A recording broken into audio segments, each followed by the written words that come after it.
Now, my topic, I was given that the role of MBA graduates in challenging 21st century. Is that what? Yes. Right. Okay, stop here. Now, before I go on, I'd like to ask some of you, or all of you, how many of you have enrolled MBA straight from bachelor degree, or do you have first completed another master degree and doing MBA? Any one of you? Straight from after MBA, I get to Gujarat to work for 2 years, and then I tried to join MBA. MBA. So basically, after bachelor degree, you did not have any other master degree, but joining master degree. I will share with you that what MBA means. I joined my MBA after my bachelor degree in biology.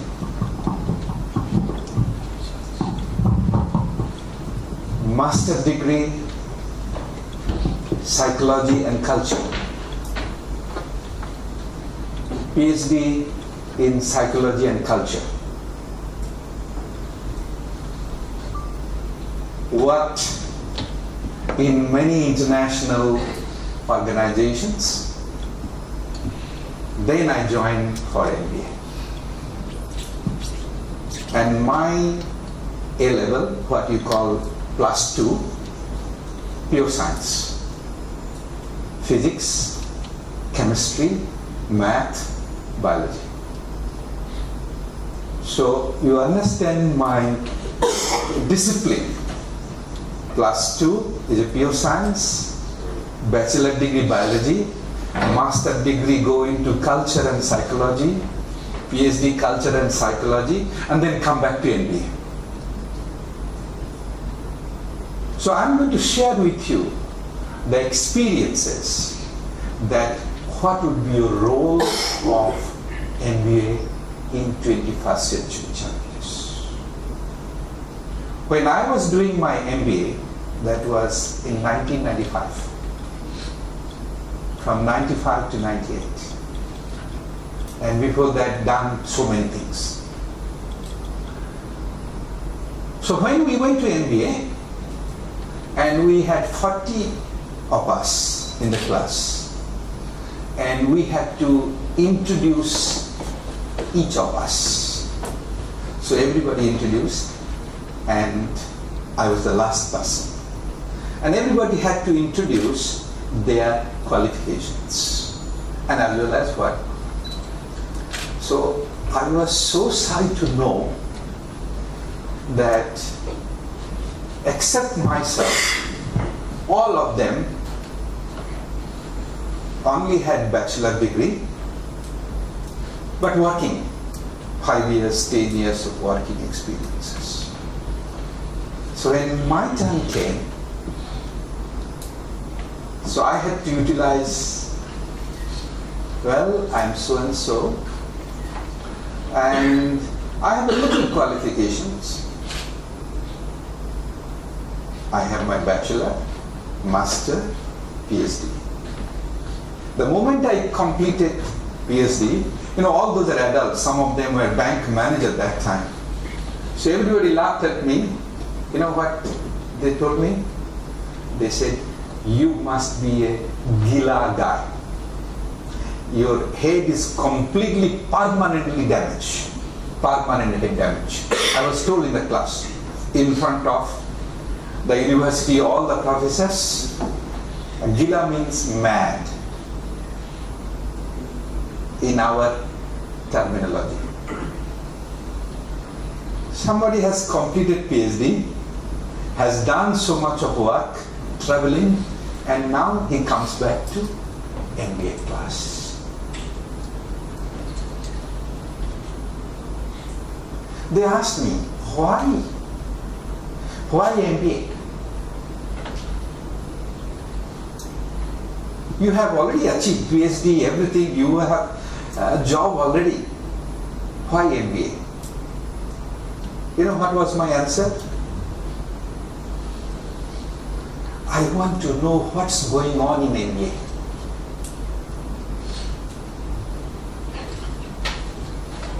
Because that time MBA was the thing. Now it has become like, it's everybody goes. Those days not many people would go. I want to know what is going on. What does it mean? Inquisitive, curious, adventurous. What's going on? I didn't know. I come from a background of biology, psychology, culture, lecturing, so many things. You know what I'm saying? But I didn't know what is MBA all about. And it was the first day of the orientation. So what could I say? And that was, I just wanted to know what's going on. That's all. That was the beginning of the first day of my MBA.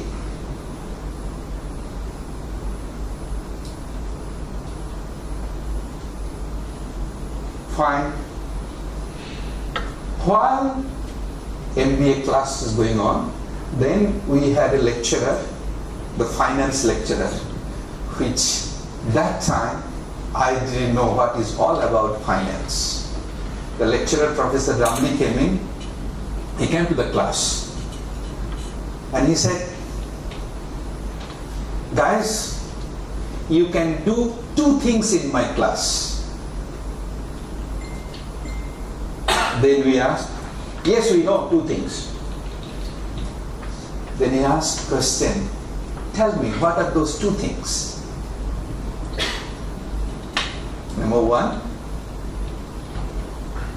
we don't have to study. And number 2, all will pass. Isn't it? Very simple. Because he came and we answered. You know, he said, all of you are wrong.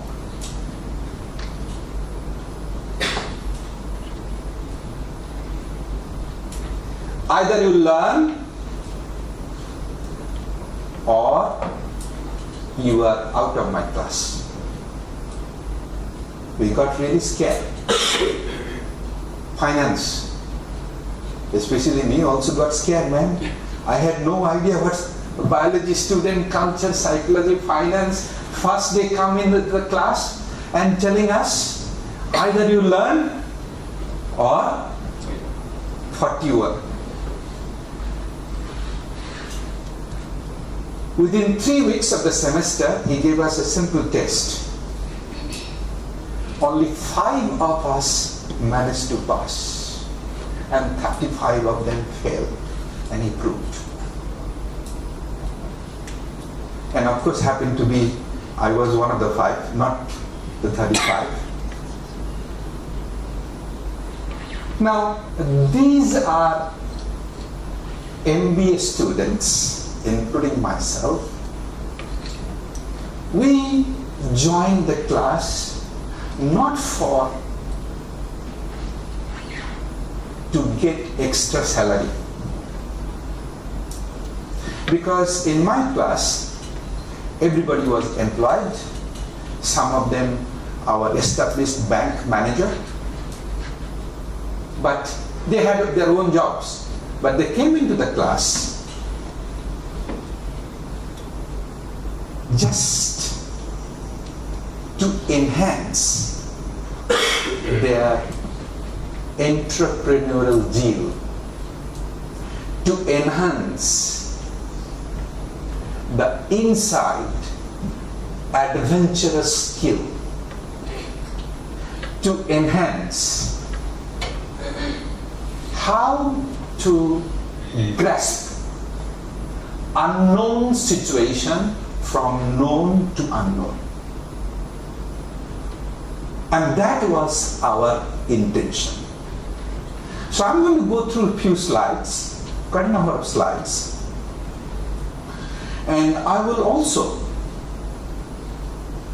show you some of the video clips as well. And then I would pick up some of you. Be attentive. I know we human beings, when in class coming in, that physically we are within four walls, but mentally we are already out of the classroom. That's normal. You know what I'm saying? That's very normal. So what we will do, and by the way, Professor, how long I have time? I think we are late by 1 hour. All right. Now, these two guys, they are going to prepare. As soon as they come, then we will be knowing what exact time we have in our disposal. Okay. Ticket for? The tower. Oh, Twin Tower. Twin Tower. They might be ticket. reaching here within 15 minutes. Oh, you're 15 Then minutes. we'll- Okay. All right. So 12:30. Okay. I know what to be done. All right. Now, and I will pick up some of you and like to know what you are going through. Now, Lincoln University College is a very much application of from known stages to unknown stages, from scratch to the top. When I completed my MBA, it was 1998, and I was a full-fledged professor. And after completing, my mind was thinking that how quickly I can resign from my professorship job. I had my full-fledged professorship job. The day I completed, next day onwards, my mind was really boggling. How quickly I can resign from this job and could pick up something very challenging and make a mark that I, as a human being, I have completed an MBA, and how I can effectively implement. So the board of directors of Lincoln invited me to join.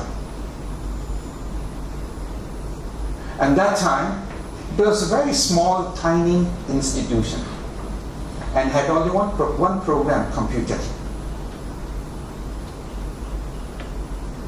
I wanted to take up the challenge, but my boss, Dean, which professor one time was Dean in TU, so I had my boss, Dean, I approached him that I am going to quit. You know what he said? He said, Amiya, you must be a real mad guy. You have no idea that 6 months later, this institution may not survive and they will not give you salary and you are out of job.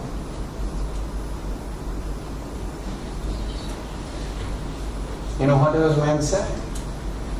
I said, Mansur, that is exactly I want to do it. That is exactly I want to do it. And that is why I took up my MBA. I went to have a fun, no doubt, but wanted to know what is happening, and that is what it is. So, the challenge is to resign. And my boss wouldn't allow me to resign. He said, no, if you go, then what will happen? The classes and so forth, research project. I said, let's make a deal. I'll be at Lincoln, but still I'll come help you out. Still he did not give me.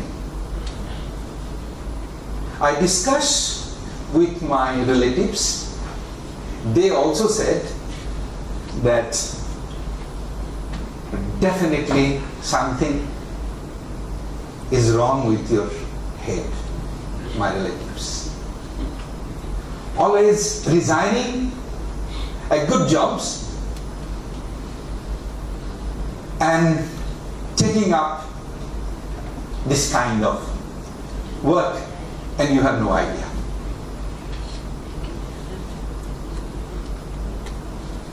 I like this kind of challenges. I like this kind of challenges, and I remember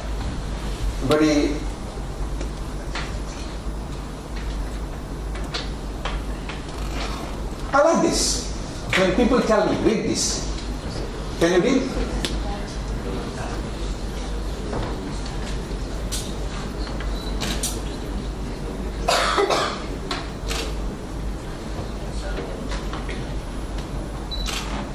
Can you read this? Yes. That's what MBA graduate is supposed to be.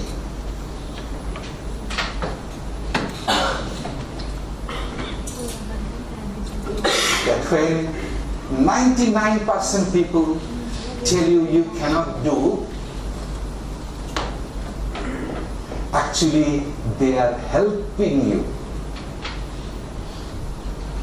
I can do it alone. And that will be your role. When you become CEO, if you are doing MBA and just becoming a lower category of clerk, then I would say that you have not applied your MBA at all.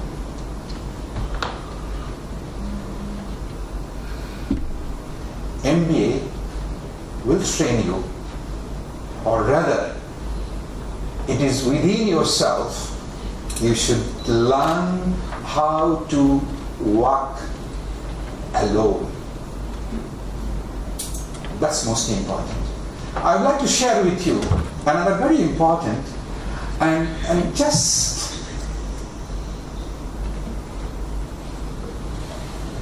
Charlie Kim, who's the CEO of a company called NextJump in New York City, a tech company, he makes the point that if you had hard times in your family, would you ever consider laying off one of your children? We would never do it. Then why do we consider laying off people inside our organization?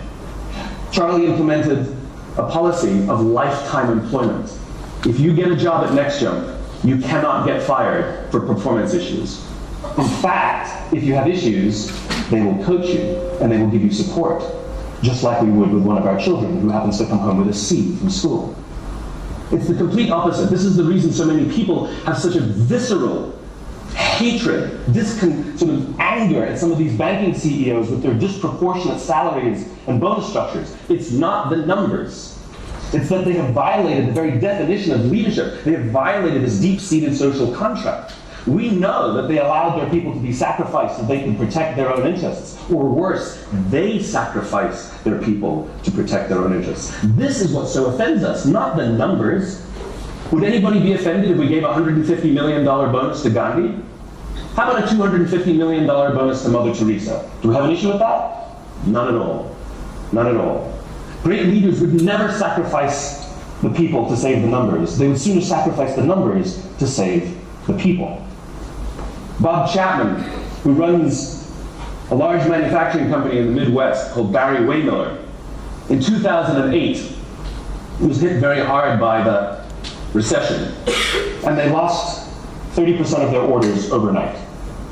Now, in a large manufacturing company, this is a big deal, and they could no longer afford their labor pool. They needed to save $10 million. So, like so many companies today, the board got together and discussed layoffs. And Bob refused. You see, Bob doesn't believe in head counts. Bob believes in heart counts. And it's much more difficult to simply reduce the heart count. And so they came up with a furlough program. Every employee from secretary to CEO was required to take 4 weeks of unpaid vacation. They could take it any time they wanted, and they did not have to take it consecutively. But it was how Bob announced the program that mattered so much. He said it's better that we should all suffer a little than any of us should have to suffer a lot. and morale went up. They saved $20 million. And most importantly, as would be expected, when the people feel safe and protected by the leadership in the organization, the natural reaction is to trust and cooperate. And quite spontaneously, nobody expected, people started trading with each other. Those who could afford it more would trade with those who could afford it less. People would take 5 weeks so that somebody else only had to take 3. Leadership is a choice. It is not a rank. I know many people at the senior-most levels of organizations who are absolutely not leaders. They are authorities, and we do what they say because they have authority over us, but we would not follow them. And I know many people who are at the bottoms of organizations who have no authority, and they are absolutely leaders. And this is because they have chosen to look after the person to the left of them, and they have chosen to look after the person to the right of them. This is what a leader is. I heard a story of some Marines who were out in theater, and as is the Marine custom, the officer ate last, and he let his men eat first. And when they were done, there was no food left for him. And when they went back out in the field, his men brought him some of their food so that he may eat. Because that's what happens. We call them leaders because they go first. We call them leaders because they take the risk before anybody else does. We call them leaders because they will choose to sacrifice so that their people may be safe and protected, and so their people may gain. And when we do, the natural response is that our people will sacrifice for us. They will give us their blood and sweat and tears to see that their leader's vision comes to life. And when we ask them, why would you do that? Why would you give your blood and sweat and tears for that person? They all say the same thing. Because they would have done it for me. And isn't that the organization we would all like to work in? Thank you very much. Thank you. You are doing MBA, supposed to be a leader. The difference between leader and authority you have.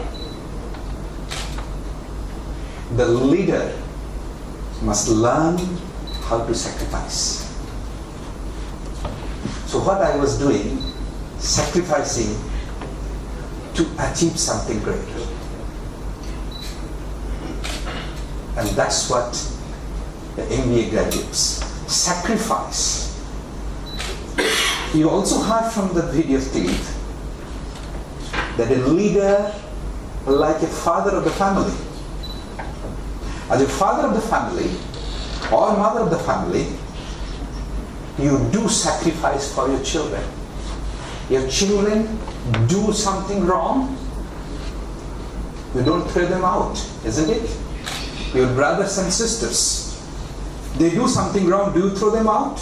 Maybe you get angry, no doubt. You don't speak to them few years. But again you come back, or you coach them. And that's what. Now, I'm going to show you when, as I said, when I joined with Lincoln, they were very much below the scratch. But what MBA gave me, that took up the challenge and showed to the people that yes, I have done my MBA. Just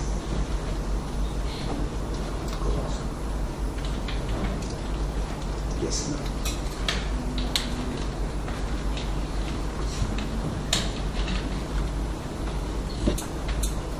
We received Lincoln University as a 5-star status, the excellent status, which our pro-chancellor received this excellent status from our Minister of Higher Education. Out of total 103 institutions, only altogether 12 university and university colleges have received 5-star status.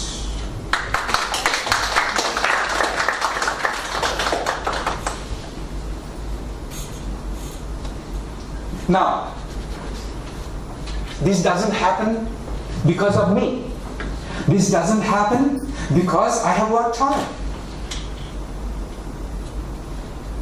It is integration of many components. Integration of many components of human life, rather human organism, and put it into a tangible assets. That's what we have done.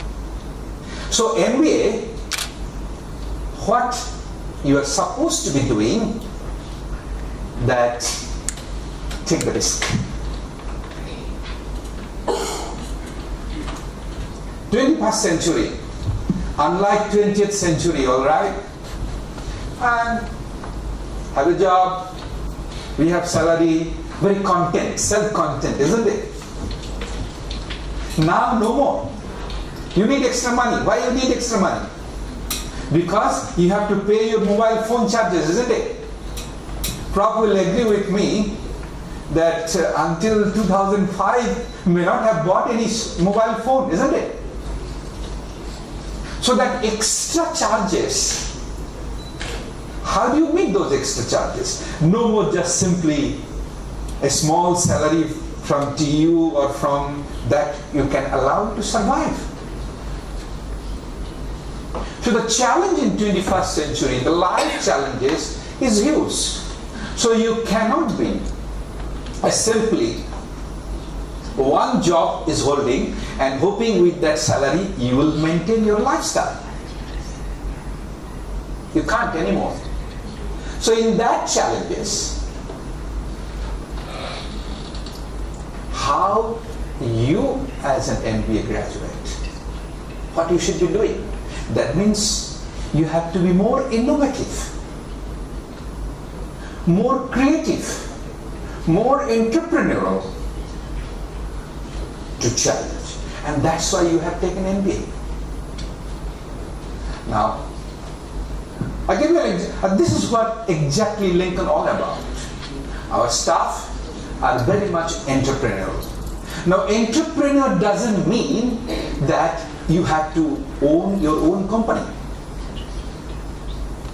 Entrepreneurial at your individual level, whatever you are doing, be an employee, be a child, be husband, be wife, be brothers and sisters, be of at any stage, you need to practice entrepreneurial gene.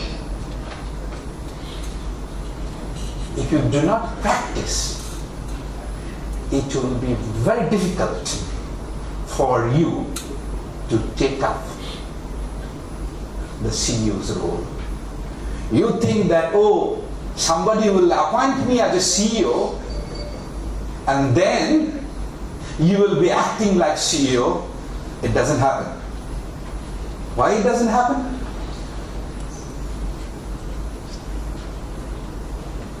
If you eat from morning to evening onions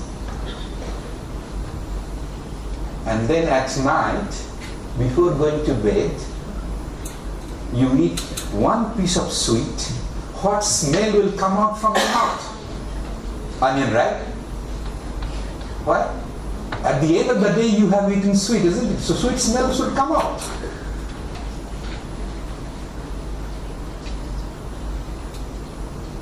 Because from morning to evening, your practice was you were eating onions. So the smell will come out. So entrepreneur, to become a CEO, don't wait to be appointed by someone and then you will be behaving CEO. That doesn't happen. We got to practice. We got to make an habit on a daily basis. But that's the idea.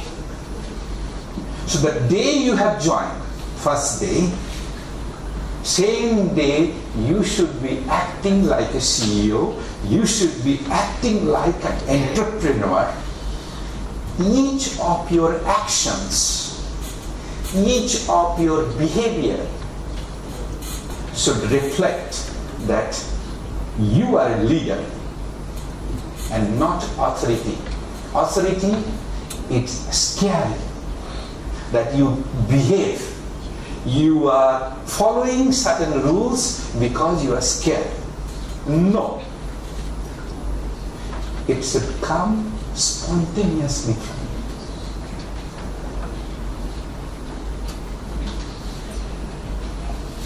you. Let us say, comes into more into cultural habit, more into culture, which culture you are in.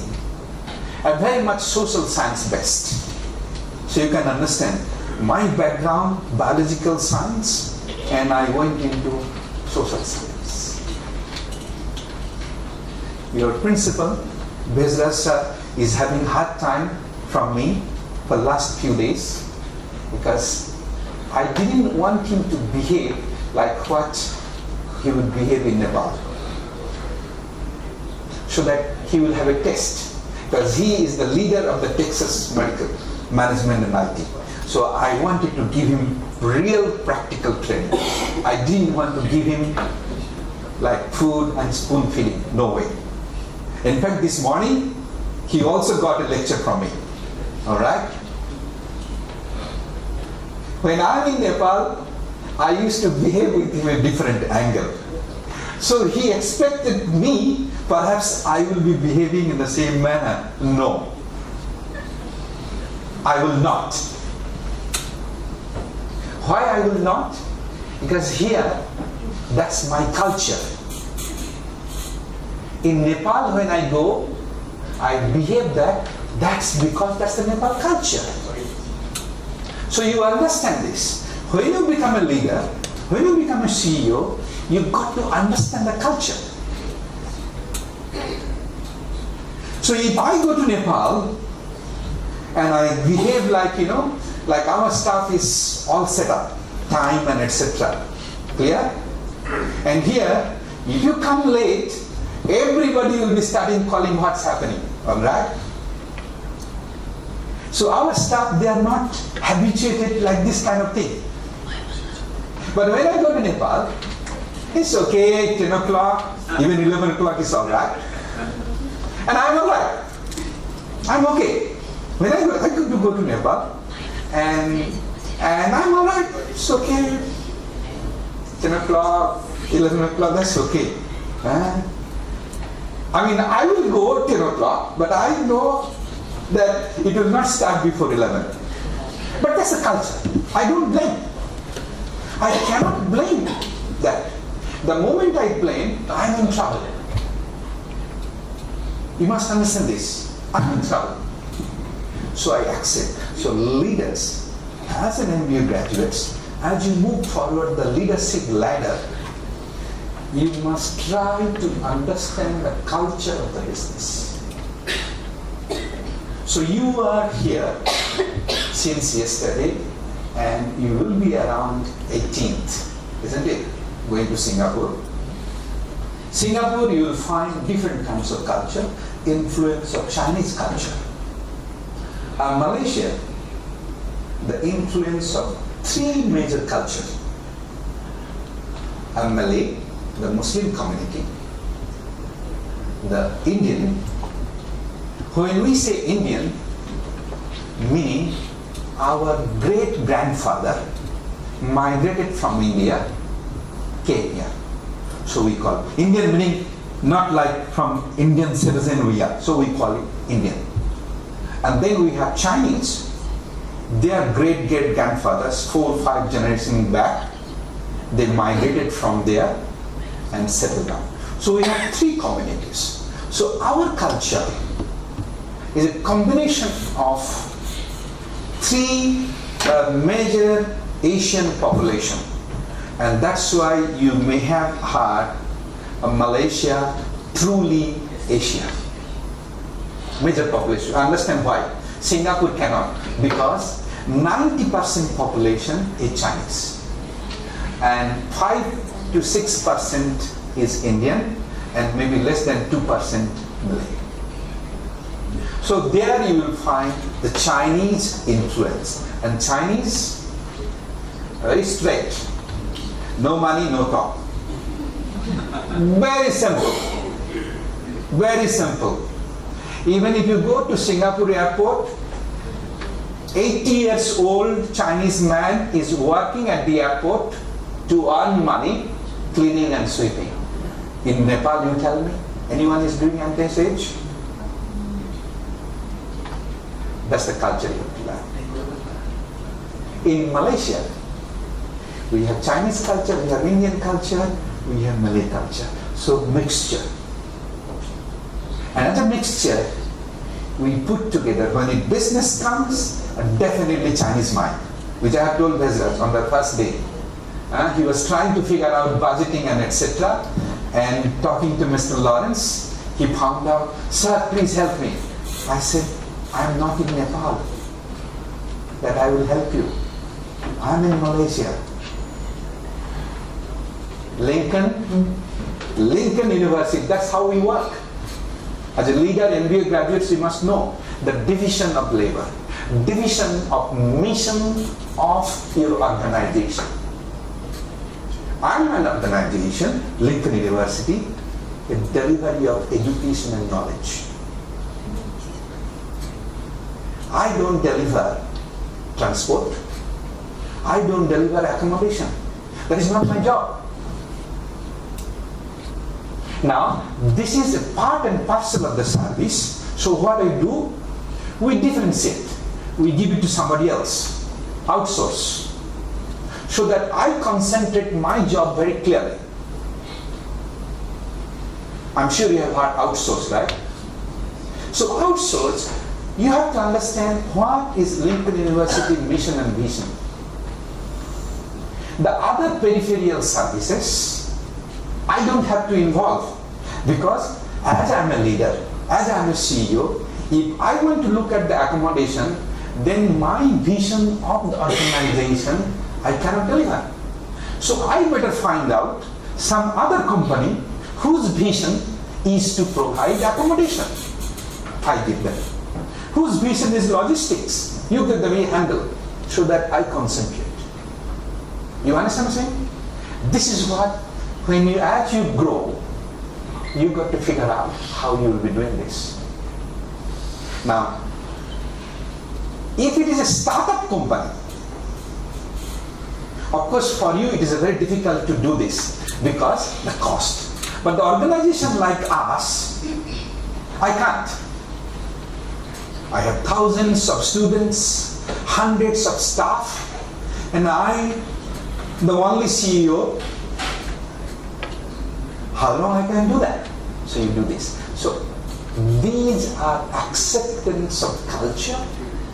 These are acceptance of division of work based upon your mission, vision of your organizations. So mission and vision, that also include your individual requirement, what you want to be. Now, when I quit my full-fledged professorship, I had my personal vision.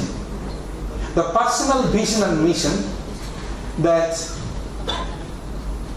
I want to take the university to the remote part of the world. That was my personal vision. That where I find the students, the population do not have access of higher education. That was my personal mission. I quit professorship. In fact, the CEO salary, I don't get that much what I used to get professorship in my country. I knew that. But why did I take MBA? Because I want to take the challenging part. So if you have taken MBA, you must learn how to take unknown challenges, number one. And number two, you will be able to take the unknown challenges when you have that personal eagerness, the personal urge that I want to do this. So, if you ask me what would be the MBA graduate's role in 21st century, you got to ask yourself. You got to ask yourself. Then from your asking yourself, you build your own mission and vision. Isn't it? And as I said earlier, that if you eat onion whole day, at the end of the day, you will get smell of onion. So right now, as you are building your life, you got to figure out what is your personal vision, what you want to be. Is it just making money? Is it just earning dollars or something else? And that's where comes into the business ethics into your personal mind. As a human being. As a human being. Look at what is happening. We are in Asia, we are more little bit of value-based, ethics-based. We all know that when a human being dies, the money, the fame, will it go with you? What will go with you?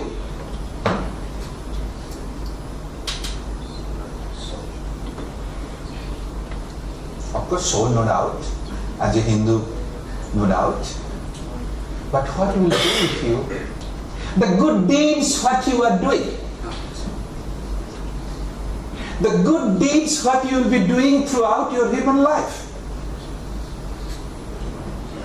So, the MBA graduates, please come in. Do I have time or I have to let you go? How long I have? Not late, please. Huh? No. What time your ticket? Oh, it's 4:30. It's 4:30. We have to leave at 4:30. 4:15, yeah, that's right. No, when I ask you how long I have time, come have a seat, then I'll tell you. Okay. We can strike a balance, sir. No problem. We are not after anything else. We are after your life. Okay, thank you, Prof. We want real food here in Malaysia. Thank you.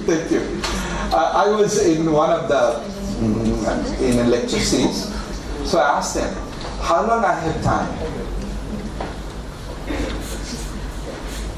Then they said, you have plenty of time, as long as you want. But we are going to leave at so and so time. Okay, thank you, brother, for giving me that. So the culture, the practice, which you need to follow, the vision, mission, what you build up now, then eventually you work through that. So the good deed will go with us. So my purpose of quitting that job, number one, take the education, the remote parts of the world, which with God's grace, we are. Lincoln is in Somalia. In front of my eyes, I got up, somebody just shoot 2 people, killed. I can see that, and I am there. I'm not scared. You know why I'm not scared? I am happy, I was happy, because what was my vision? I have achieved my vision that I wanted to take the education to the remote part of the world, not for money. So that was MBA, because I wanted to know what is inside MBA. In fact, in Nepal, Lincoln was the first foreign institution to start foreign degree program. Not Texas, Phoenix. The first institution. Look at the challenges. Now other people are following me. So this is what, as an MBA graduate, or as you are doing it, ask yourself, what is your personal vision, mission? Because if you do not know your personal vision, mission,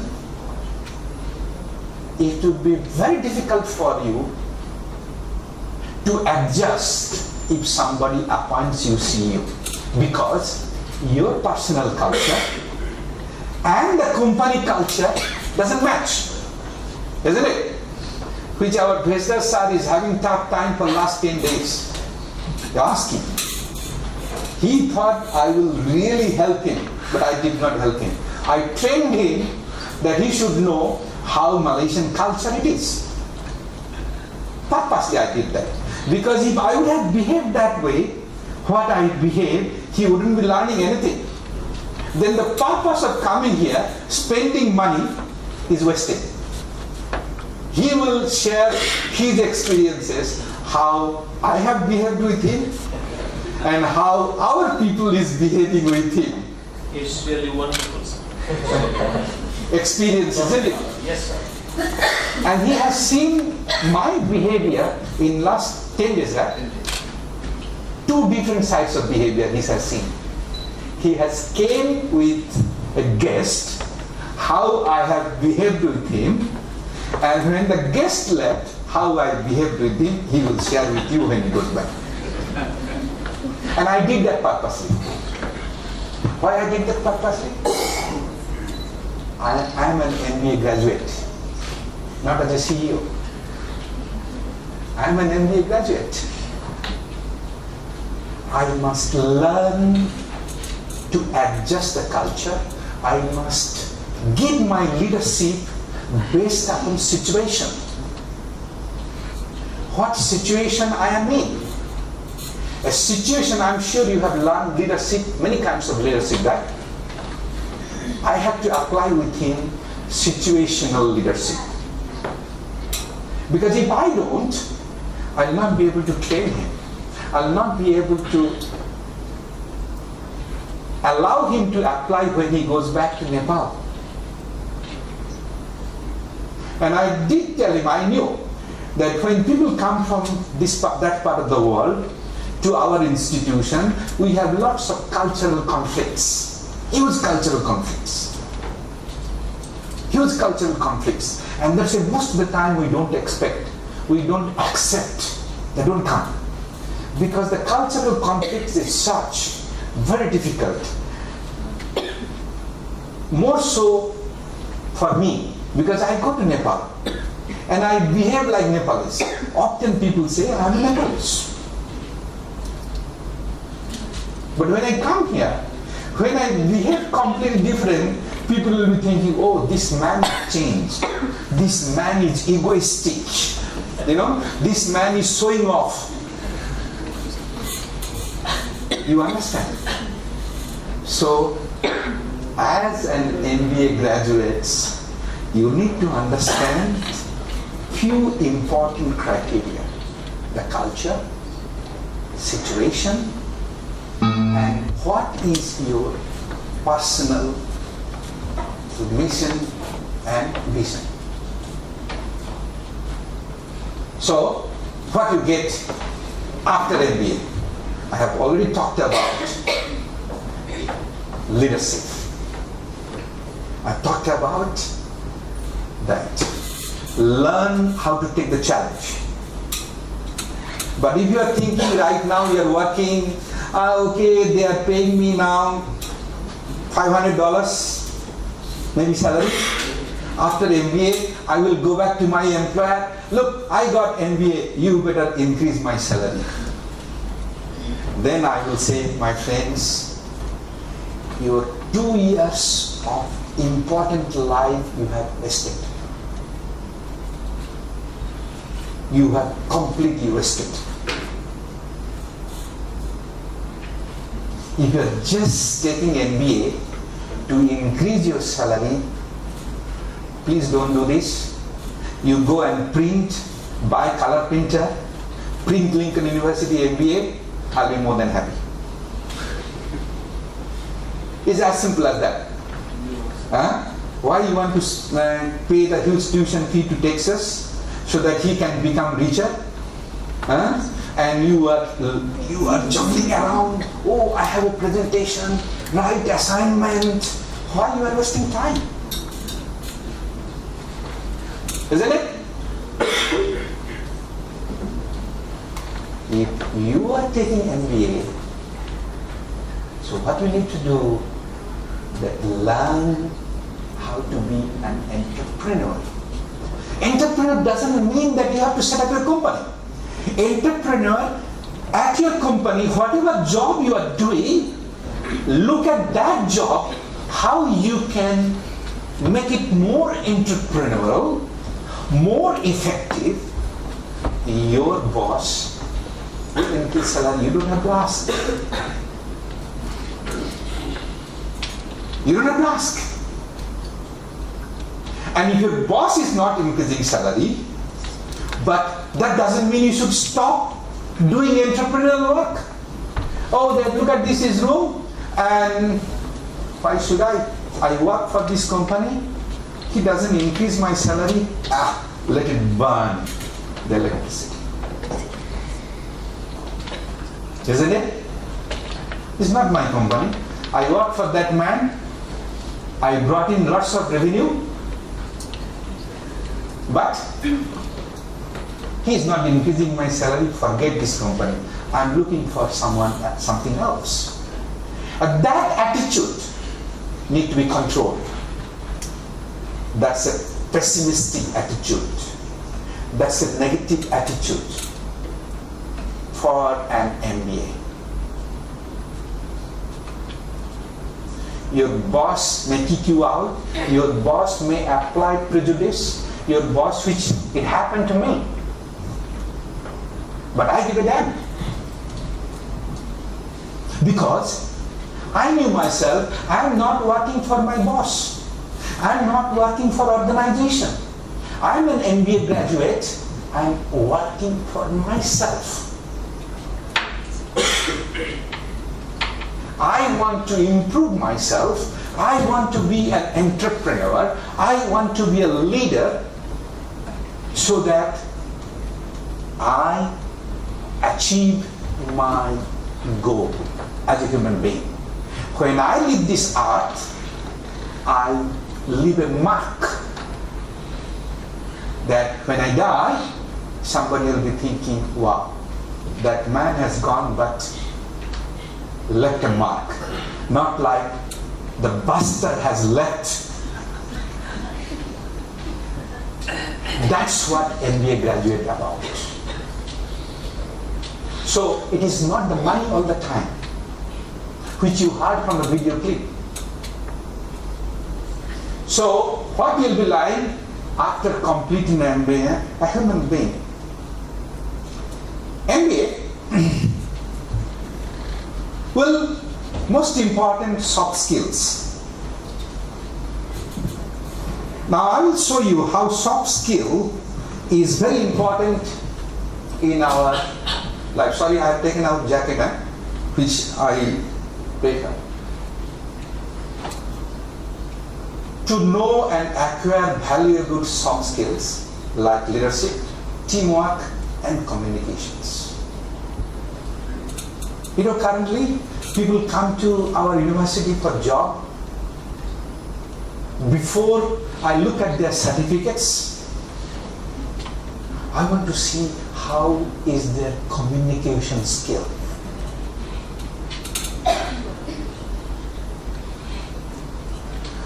I will give you a classic example. Why do you think the Western world is developed?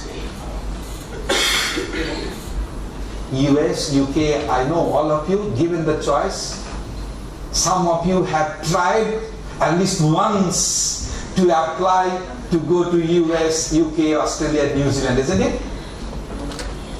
Yes? You tried. At least once. Huh? Maximum percentage of this room. Maximum. I know you know. Maximum. Now, why do you think they are developed? And why do you think Nepal is not developed? Why do you think Malaysia is developed? And you go down to Thailand and Indonesia, they are not developed. But mind you, if Malaysia is developed, you know who are the people are working? People come from Nepal. People come from Bangladesh. People come from India. You tell me, from Nepal people are coming here.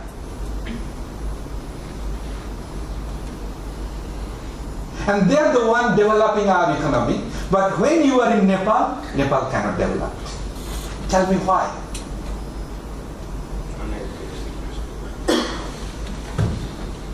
No. This is the key word. You are losing because you do not spend time and money to develop soft skills. You have fantastic technical skills. Just now I learned from this boy. He comes from Bangladesh. Alright? I just learned something immediately. He taught me. Fantastic technical skills. But the soft skills, we don't spend time. We don't spend money on soft skills. You know why? We take it for granted. We are Asian, we know how to respect people, but soft skills is just not respect. It's the expression of communications. Look at this. I give a classic example. This morning all of you are supposed to be ready at what time? 8 o'clock. And what time did you get ready?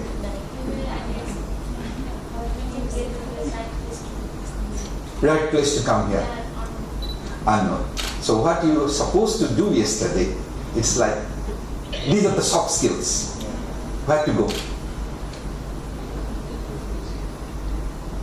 You lost the point. Whereas our people, they are here. These are soft skills. Oh yeah, no, don't know where to go. And these are inquisitiveness.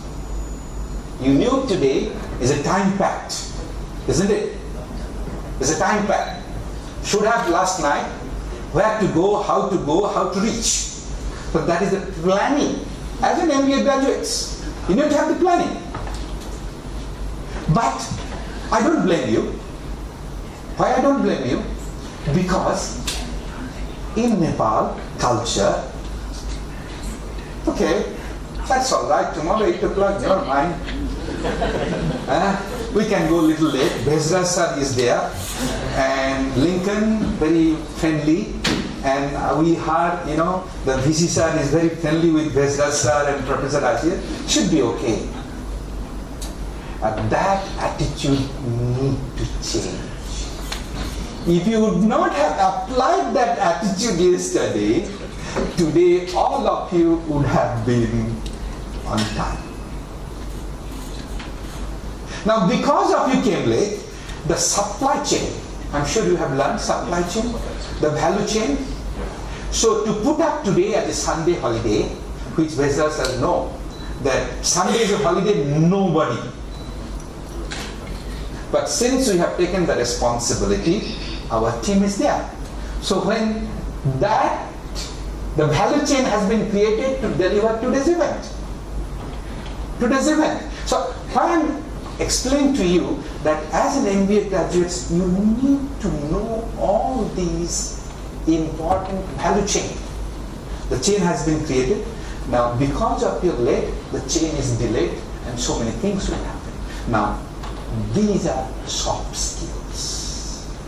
So US, Australia, you will see lots of Nepalese are working in Australia.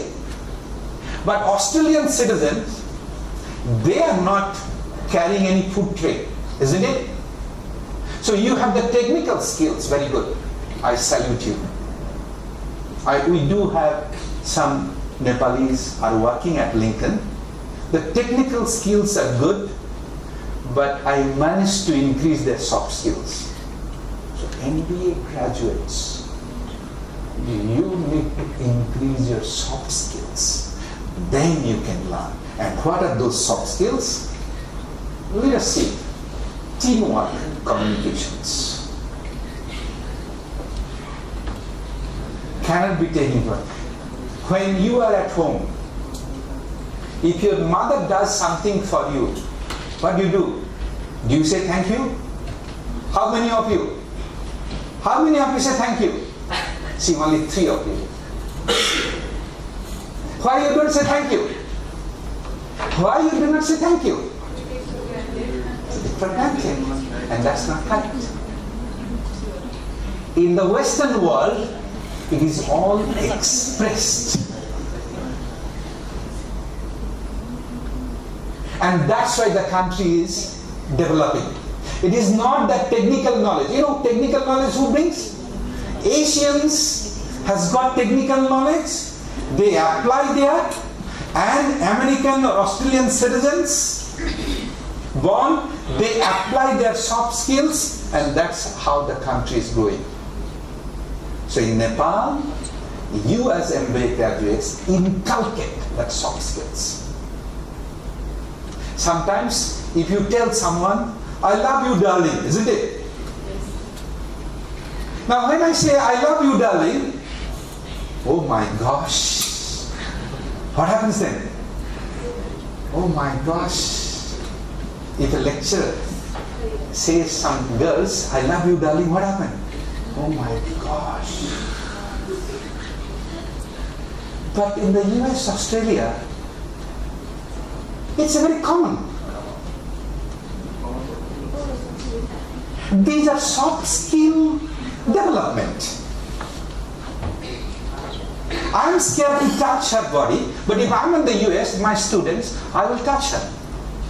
These are soft skill communication. There is no understanding of male, female, opposite sex understanding. So you understand the soft skills. We often take it for granted. If I tell you I love you, it doesn't mean I love you because you are going to be my girlfriend. You are going to be my boyfriend. I love you because, as a human being, that soft skill, the communication, the soft end. And this is what we got to apply as you are becoming MBA graduates. But you go back to Nepal and start telling each of you, I love you, darling, man, you are in trouble. You are in trouble, I am in trouble. How come the VC said like this and I cannot do this? That's where you have to understand the culture. The culture and the situation. Whom you are applying. So, the MBA graduates, soft skills, networks. You are 24 of you. Some of you have the same interest. Create a good network. You have junior, you have senior, good network. That's most important. And business functions like finance, marketing, business operation, accounting, management of economics, and so forth. Because when I went in MBA, I really didn't know what you call economics. I didn't know what is P and L. I didn't know the value of time. All sorts of things. So I learned those. And I really learned. Because I wanted to know what is in MBA, because I want to do something and I didn't know what to do. So that kind of sincerity in your head must be there. The sincerity that yes, I want to learn something. I want to be something. The moment you are the traitor meaning you are telling people something, doing something else, that's the traitor to yourself. And that's the worst danger for the MBA graduates. You cannot be traitor to yourself. What you think and you should be, make sure you are not traitor to yourself. And that is a real danger of the leadership, real danger of MBA graduates. Now, which I have been talking, that MBA graduates, if you need the career success, you need to apply both technical strength, hard work, but look at the soft skills, how big it is.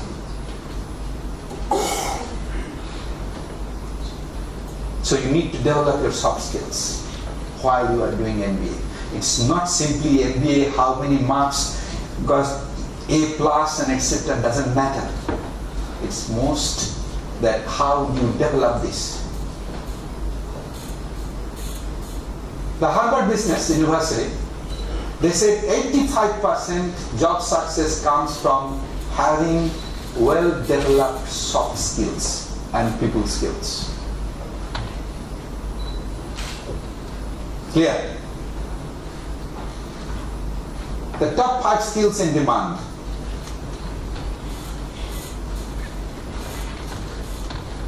At Lincoln, my own assistant doesn't have high qualifications. I picked up good soft skill. People beat him, he doesn't talk. Because often the CEO's assistants are stigma. Oh, if he comes to know, everything is going to CEO. So he doesn't talk. He talks to me, all right? Other people, he smiles. He smiles, other people, he does the work. So that's the danger of this. Communication skills, ability to work in a team, you must have problem-solving skills. How do you solve a problem at which Bezra sir has good problem-solving skill. I give him a problem and he knows how to solve the problem. That I must, and I purposely give that. He's solving one at a time. And our team member Lawrence also give him a little problem so that he can solve the problem. So that when he goes back, I want him to prove that he has taken Lincoln MBA. Yes. Otherwise, no point of doing that. Clear? Okay. So you must have leadership skill and strong work ethic, which I showed you first video clip, that a CEO, that what he did, that he allowed his people to eat fast. And when ate, food finished, but when they went for work, his people bought food for him. That kind of ethics you must have, work ethics. So these are 7 holy soft skills. Must have good communication, teamwork, adaptability, problem solving, critical observation.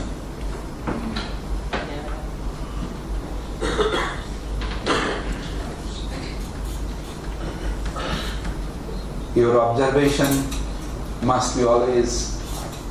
Now, as you are here, you will be here altogether 5 to 6 days. Your eyes must be very broad open. You are not going to learn academically much. But what you should learn, observe how people are behaving, how people are talking to you, and pick up some of those observations, go back to Nepal, apply those observations. The number one, the punctuality. Punctuality. You know, this morning I had to tell a little bit of off to Vezrasa. He's calling me. I said, no, you don't call me. You call Mr. Lance. Because I'm not responsible. So, critical observation, next few days, see how people are behaving, see how people are talking. Look at our roads. Clean, isn't it? Why I can be clean, why Nepal cannot be? Of course, the culture. If I have something to destroy, and if I don't see anything in the dustbin, what I do? I put it in my pocket. I don't throw even on the road. I will not even spit anywhere until I... So these are critical observation as an MBA graduates must keep. These are soft skills. Conflict resolution. This is challenging when you become MBA graduates. That the conflict resolution is a skill, and how do you handle based upon situation, based upon people, based upon culture and the leadership. These are 7 important soft skills. You need to do this. Alright? To handle interpersonal relationship, to take appropriate decisions, to communicate effectively, to have good impression and impact to people. I'll show you some little video clip. Nobody is successful alone. It's important to build healthy, inspiring, supportive relationships. The most significant factor in any person's life is the people. And this has been true for me. Did you know that if you change only one thing in your life, the people, you'll have increased your chances of success by 10 times? 10 times. Every year I do a life audit. What's a life audit? Well, I make a list of all the people I spend time with. Then I put a plus if they energize, inspire me, and support me to achieve my dreams. I put a minus if they drain me and suck the energy out of me every time I'm with them. Then I make a conscious decision to spend more time with the people with the pluses, less time with the people with minuses. Seems very simple. Also seems kind of harsh, I know. Just eliminating toxic people from your life. But it's been very, very successful for me. And I think it will be very successful for you. So write down 3 people you spend time with. This is a simple exercise. First name. And put a plus or minus next to them. For wherever they are going, you are going too. So make conscious decisions to surround yourself with supportive individuals. Now I'm going to pick up someone. Tell me, what does it indicate? Or can anyone volunteer to me? I will replay once again. Nobody is successful alone. It's important to build healthy, inspiring, supportive relationships. The most significant factor in any person's life is the people. And this has been true for me. Did you know that if you change only one thing in your life, the people, you'll have increased your chances of success by 10 times? 10 times. Every year I do a life audit. What's a life audit? Well, I make a list of all the people I spend time with. Then I put a plus if they energize, inspire me, and support me to achieve my dreams. I put a minus if they drain me and suck the energy out of me every time I'm with them. then I make a conscious decision to spend more time with the people with the pluses, less time with the people with minuses. Seems very simple. Also seems kind of harsh, I know. Just eliminating toxic people from your life. But it's been very, very successful for me.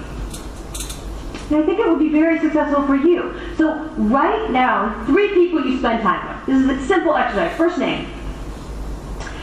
And put a plus or minus next to them. For wherever they are going, you are going too.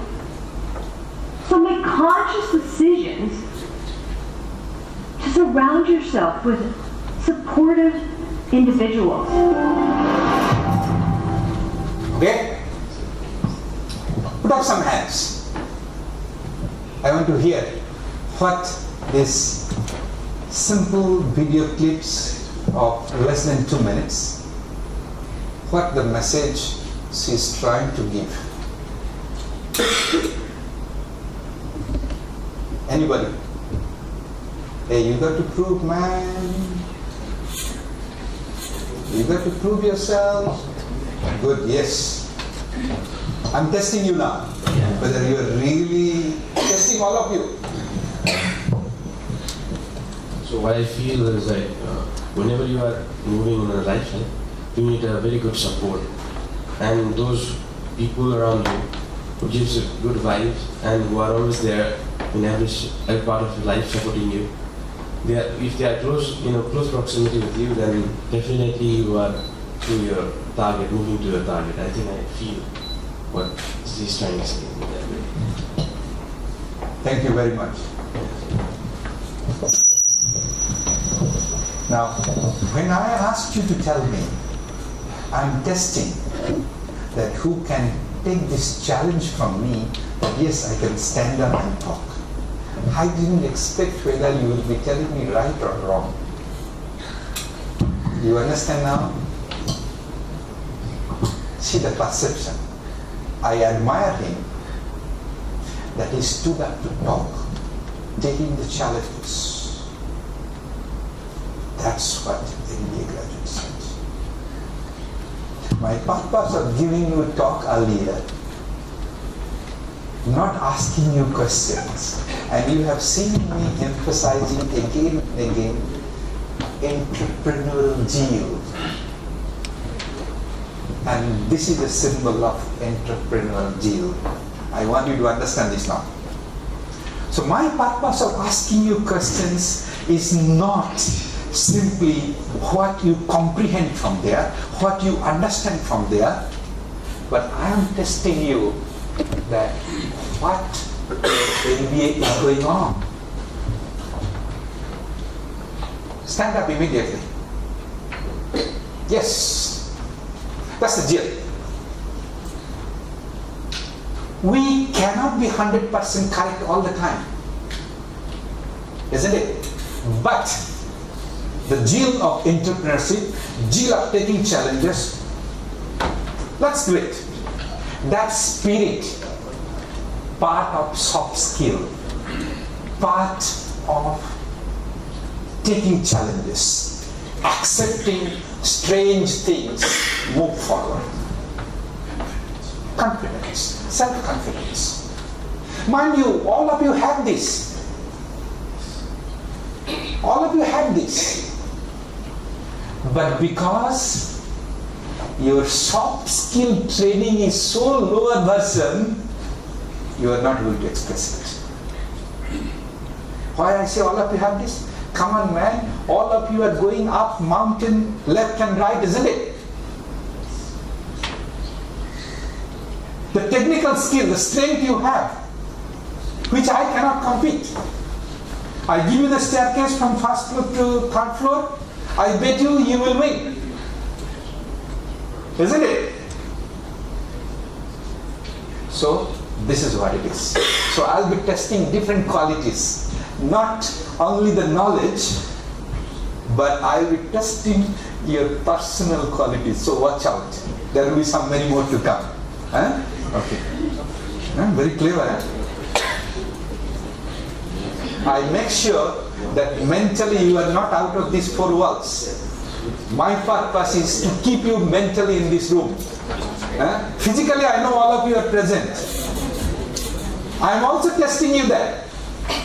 Remember this, I am also testing you that mentally you are within this four wall. Okay? So watch out. I am telling you now the tricks of my little bit of talk. Even if we are physically out from this, but mentally we too are here. What Professor is saying. Even if physically we are outside, mentally we are here. That's all right. That I know you will be. That I know. But the biggest challenge is to keep you mentally here. All right. Look at this, soft skills. I have a question. Sure, please. By the way, if any one of you have question at any point in time, please feel free. I would love to. Yes, please. Give me the mic.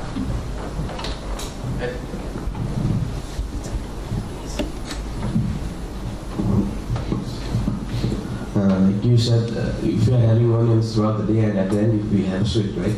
Then even we will split, even at the last we will smell onions. But if we have sweets throughout the day and at the end if we dig an onion, right? And I think onion smells at the end of the day. Good. I like that. By the way, what's your name? My name is Ashutosh Barsin Karki. Ashutosh. Okay. Thank you, Ashutosh. Wonderful analogy. MBA third semester. MBA third semester. And the nomenclature of Ashutosh is God of Guts. God of Guts. Wonderful. The God of Guts. Okay. Thank you. I like that. This is where you have to look at these MBAs. Now, as you saw, strong work ethic. It is very much related to strong work ethic. I often tell our staff, when I have to resolve some conflict, when I have to reprimand certain staff, few staff, I tell you, excellent. But certain minor habits creates the whole organization into a problem. So that minor habits is the eating onion and the egg.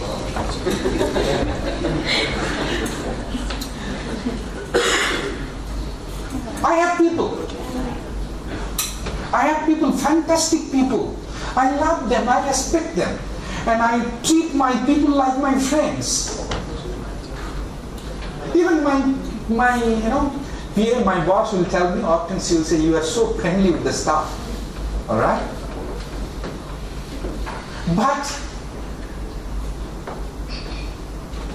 because of that last piece of onion at the end of the day, the entire sweet smell is gone. It is my duty as MBA graduates, coach them. Hey, watch out, man. Coach them. Training. You are the leader, remember. You are the father. You are the mother of the organization. Hey, man, you saw.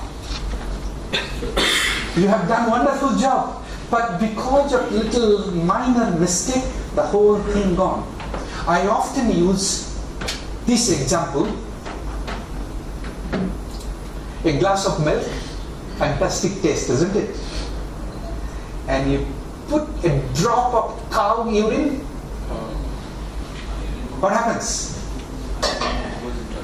A simple drop. Terrible contamination. Maybe terrible contamination. That's exactly that. So, and that you will be able to control if you apply the strong work ethic. That before eating onion, the bad habit or whatever, you will be thinking many times, should I, should not, should I, should not. So you got to apply that one. The strong work ethic MBA graduates, very important. One time, one student from India came and I took him to the restaurant. Come, let's eat. So here, nobody comes to you to collect money. You go to the restaurant, you eat. So he ate. Oh, very good, huh? Without paying also you can walk out. Isn't it? Nobody is observing you. Hey, I said, hey man, yeah, it can be done in India, not here. Here, nobody asks me to pay.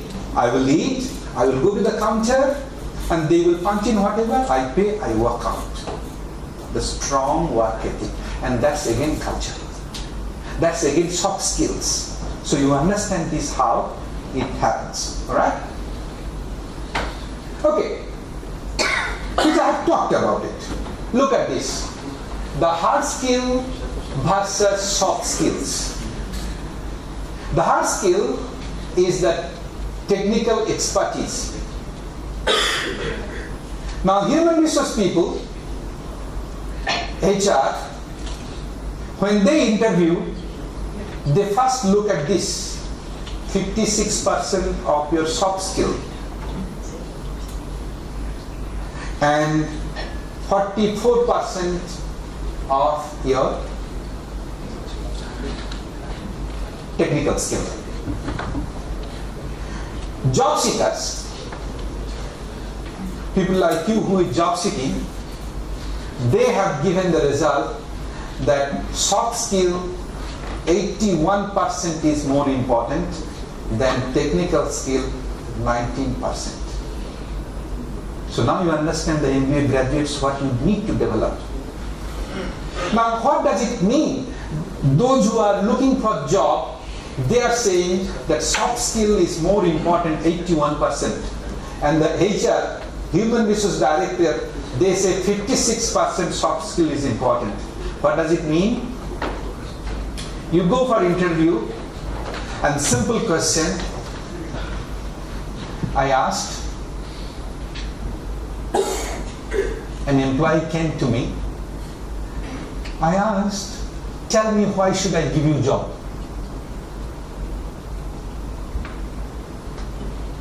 What answer you will give me?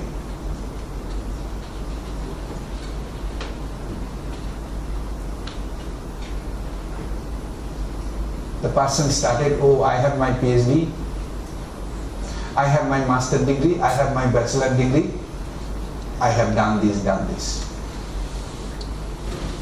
I have never employed them. I have never employed them. My Nepal country director is a Nepalese,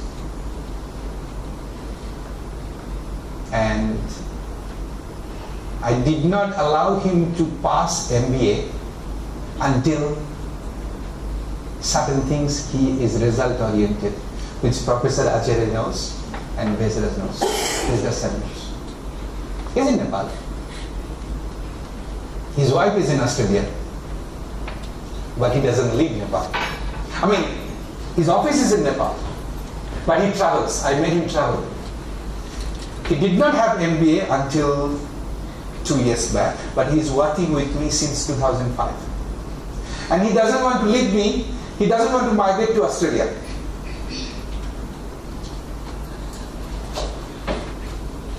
If you are an MBA graduate, you should learn this technique, how to value your people and how to help them to grow their career. Then they will work for you. So what has happened? I have managed to develop his soft skills, which Vesraj sir and Professor Ajay often communicate with him, that develop the soft skills. Now I make him travel to various parts of the world. He travels. He travels like nobody's business now. I don't have time. Because I see his soft skills. I see how he manages people.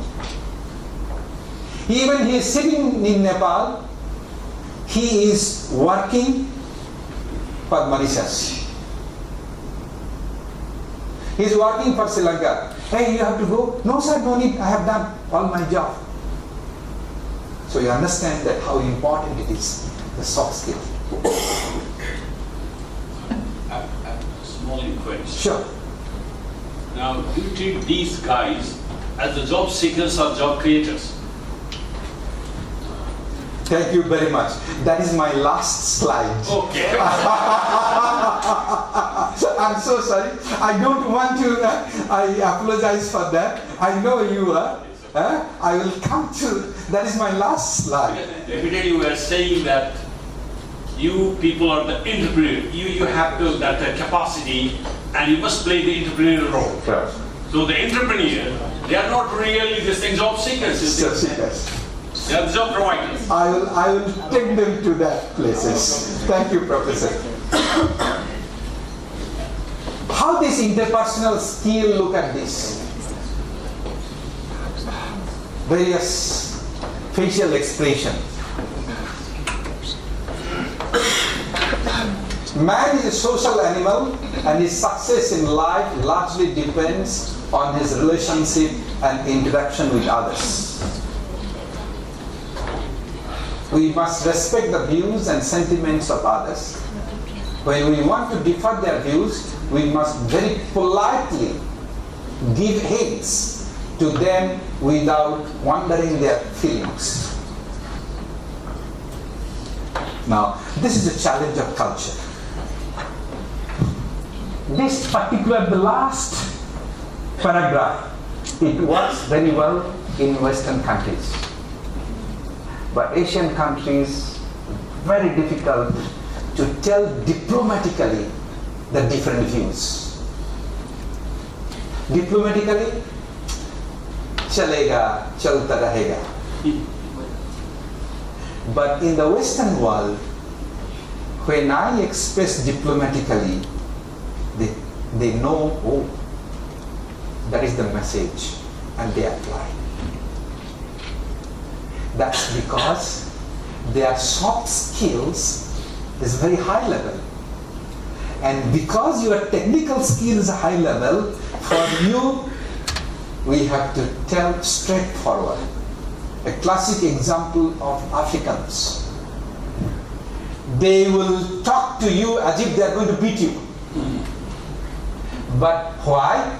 Because that's the technical skill they are communicating. They are not communicating soft skills. And this is the difference between Western world developed and the Eastern world. Look at this. How if you keep on using your soft skill, you can literally go here. The Trump fellow, he really won the presidency, right? But he is not utilizing his soft skills. He is losing his presidency. Isn't it? Classic example. He created to become, and classic example of Trump, the self-confidence. The whole world was telling that he will lose, right? But he, isn't it? He was the only one showing that the Oval Office, I will.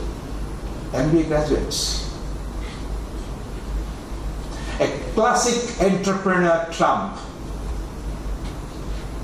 But he is not able to maintain it because, okay? Look at this. I'll show you another video. Find this one, yeah. Good morning, class. My name is Professor Jackson, and welcome to the first day of community college. Oh! All right, now before we start embarking on this journey of learning and growing, let's take a moment to get to know our fellow classmates.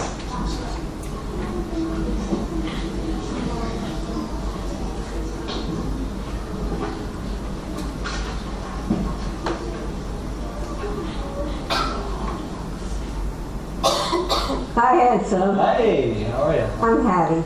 I'm 81 years old. Can I give you a hug? Sure. So why are you in college at such a young, innocent age? I'm thinking of meeting a rich husband, getting married, having a couple of kids. But seriously, what brings you to college? I always dreamed of having a college education. Now I have one. Wow, that's amazing. All right, class, everybody find their seats, please, and let's start learning. It's been a pleasure teaching you guys this semester. And just watching you learn and grow. You guys are amazing. Now, before I let you go, one of our dear students would like to say a few parting words before we leave. Abby, the floor is all yours. Before you enter the real world, there's some words of wisdom that I'd like to share with you. We don't stop playing because we're old. We get old because we stop playing. Make sense? There's a huge difference between growing old and growing up. I could stay in bed for a year. I'm 81, so I'll be 82. You could stay in bed, you'd be 20. What are you going to be in a year? You're going to be 21. Anybody can grow old. The trick is to seek possibility and growth and use that time and love that time. We elderly people, we don't regret what we did. We regret what we didn't do. The only people who fear death are those who have regrets. And remember, we make a living by what we get. We make a life by what we give.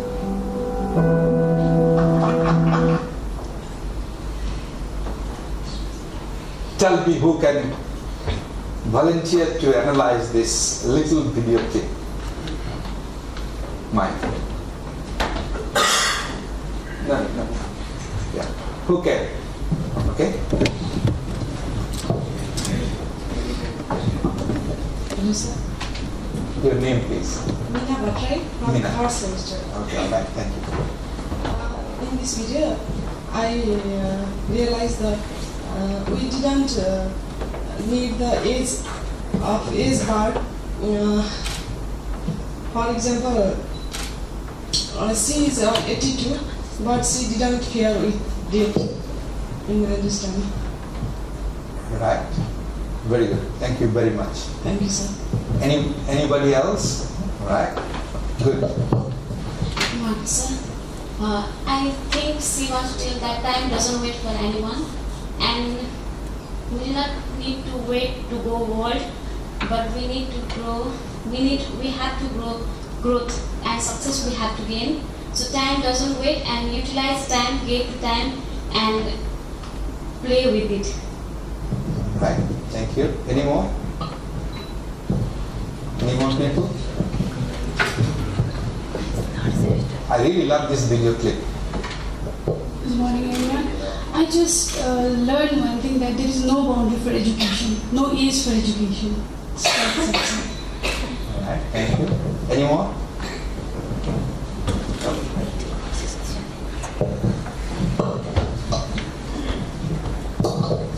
Hello, good afternoon everybody. I am Ankush Brazil from first semester. And the most moral I get from this video is it's never late for doing any work. Good work. Okay. Thank you very much. I will explain my views later on. So let's proceed. Anybody? Anyone else? No, eh? Okay. All right. I'll talk to you later about the messages. Okay? I like to use this kind of visual aids at how soft skills are personal characteristics.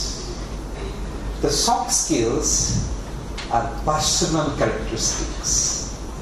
It is not that somebody should teach you, somebody should train you.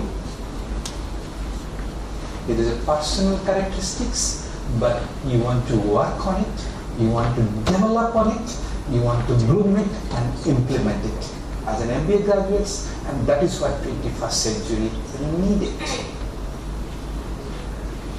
Before President Obama, American President was George Bush. He created havoc in the world. Afghanistan, Iraq war. President Obama, the personal characteristics of charisma, used soft skills. The American popularity went up. George Bush brought the American popularity down.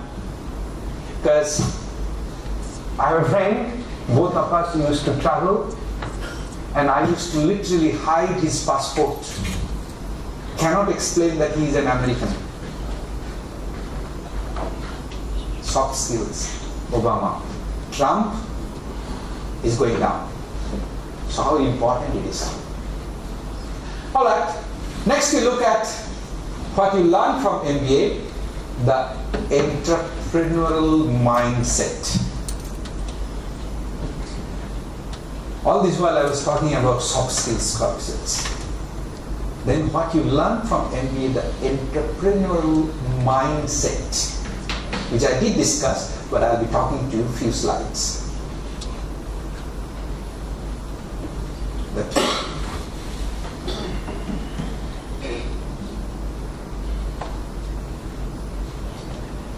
You need to think all the time an entrepreneur.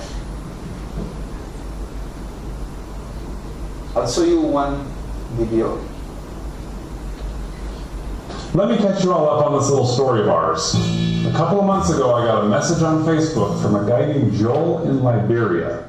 He said that he was in need of some financial assistance and asked me to send him some premium electronics. He said that he would sell these on the Liberian market and then split the profits with me. Now I figured that this was just one of those African internet scams, but I decided to play along and see where it led me. I figured the more time of his that I could waste, the less time that he'd have to spend ripping other people off. So I told him that I didn't have any electronics to send, but I did have a business proposition if he was interested. I told him that I was in the photography business and that if he'd be willing to take pictures of where he lived and send them to me, I'd pay him for the ones that I liked. He agreed, and the next morning he sent a few over, and they were just terrible. The guy had to be using a 15-year-old flip phone or worse, but I was surprised to see him actually try. He mentioned repeatedly that he was looking for God's favor through someone and that he believed that person was me. So I thought I would invest a little bit of money in this guy to see if he was scamming me or if he was seriously trying to improve his situation. So I mailed him a $30 camera and told him to take some more pictures with it. Well, the pictures were a little better quality, but they still sucked. So I said to him that if he wanted to make money taking pictures, he needed to practice. He needed to hold the camera still and make sure his subject had plenty of light. And would you believe that he actually improved? I mean, some of his pictures were just stunning. They really show the beauty and difficulties of living in Liberia. So then I had to figure out how I was going to compensate Joel for his work. So I put together a photo book of his very best pictures and launched an Indiegogo campaign. I was blown away at the response. People from all over the world came to support Joel and purchase his book. This is your chance to make a real difference. In total, we sold nearly 1,000 copies in 40 different countries.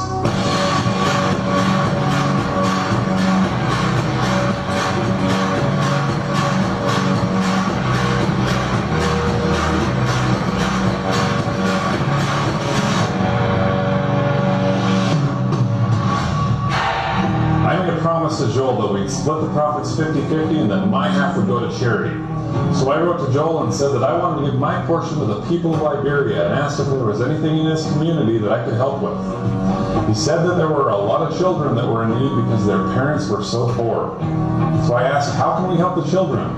And he said school materials, stationery, book bags, and chairs. These are the things that children suffer for the most. He said that we should start by targeting the youngest 100 kids and that it would cost me about $500. I thought, this is where we're really going to find out what Joel's made out of. Either he's going to use that money for the kids, or he's going to keep it for himself. But I still owed him money, so I decided to move forward and see what happens. So I got back on the Western Union's website to transfer the money, and my payment was declined. Apparently my bank thought that someone had hacked into my account and was sending all of my money to Liberia.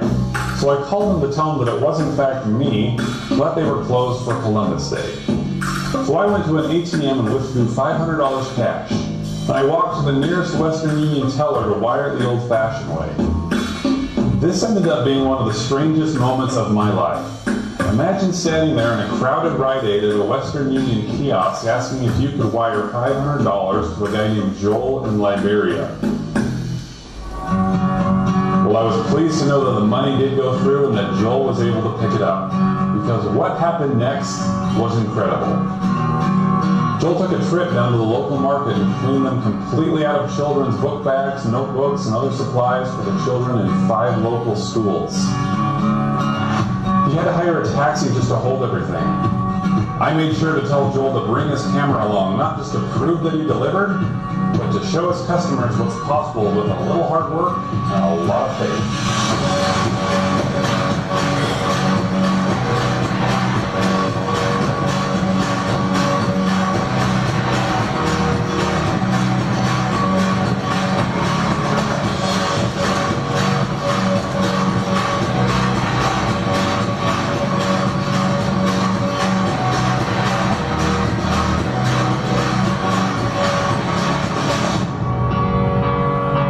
Someone a chance, sometimes they're not who you thought they were. Sometimes they surprise you. And sometimes you end up being the answer to their prayers. Tell me, who can give me some explanation of this? Anybody? Or you want me to play a game? So it's like a hard work, enthusiasm makes success. Thank you. Some more. Okay. I think the things what we perceive at first is not like the first perception is the last perception we can make. Actually, the things may turn out more better if we perceive the things differently. Alright. Some more. Yes. I feel like that we all have a path, and I think we should be clear about that. We should work on it, and we should also make clear people that what we are trying to do. I think the Joel tried to make him clear that he really wanted to help people, and though he didn't have any talent, right? Initially, he tried, and at last he did it. So we must believe in ourselves, and we should make others believe on what we do. Thank you. Some more? Okay. You understand? Okay.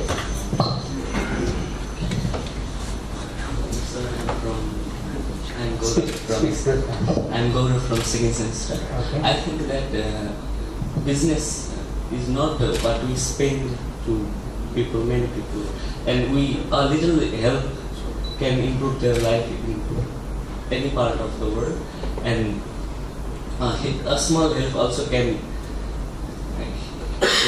grow the communication between many people. Okay, go ahead. By the way, I'm doing a little bit of case study analysis by showing video clip. I did not give you case study by say printing, but I'm showing you video clip and applying the case study analysis, how you actually analyze the case. I must tell you that. Huh? Go ahead, any more? Yeah, Yeah, sure. I think I don't need my questions. Oh, all right, I know. Good, go ahead. I have 3 things. First thing is, first you need to take the initiative, because without taking initiative, you cannot do anything. Second thing is, never back down. Try until you die. You need to try each and every time. And third thing is, do good, be good, and obviously good will come to you. That's the things I want on this. Thank you very much. All right. Someone? I have not heard anything from this group of people. What happened? Huh? I must tell you, I'm a very bad presentator. I don't let people go so easily when I go into. I make sure must speak, and I must be very blunt that we are all human beings. You should prove yourself that you are a human being, and human being the only proof that you speak.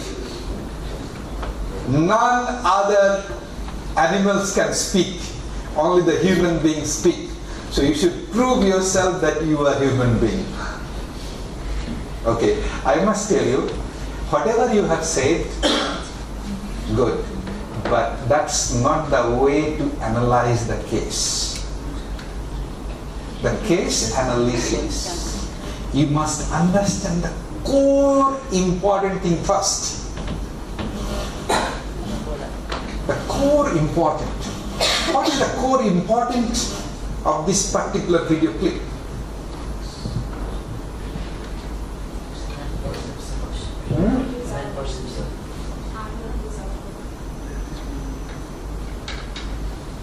You were not observant at all.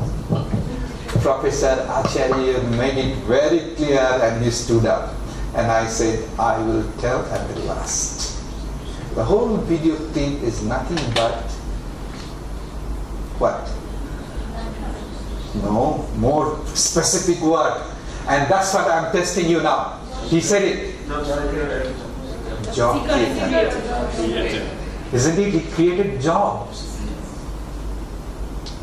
And how do you create? See, he wanted money. Joel wanted money, isn't it? And that guy, he didn't want to give him money just simply.